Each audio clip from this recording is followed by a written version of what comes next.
Os feitos aconteceron preto da medianoite do pasado xoves, cando 4 encapuchados accederon ao interior desta vivenda situada na Praza das Laxes, en Abanqueiro.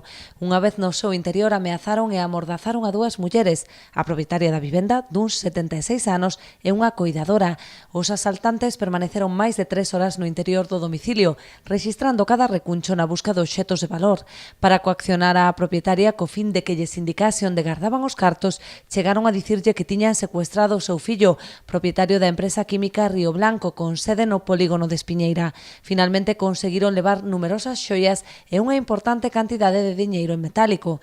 Cando abandonaron a vivenda, Carmen, a propietaria, conseguiu soltarse e pedir axuda a unha veciña. Tras alertar as forzas de seguridade, a Garda Civil desprazouse ata o domicilio para iniciar a investigación e tamén hasta as instalacións da empresa, onde constataron a falsidade do presunto secuestro do empresario.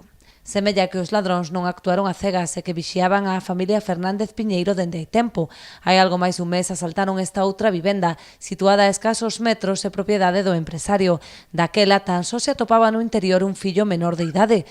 Os asaltantes procederon tamén a atalo mentre rexistraban a vivenda. Sen embargo, o mozo conseguiu fuxir e pedir axuda. Para cando chegou a Garda Civil, os ladróns xa abandonaran o lugar, sen apenas levar nada de valor. Ata o momento non se produciron detencións, pero a investigación en mans da Policía Xudicial continúa aberta.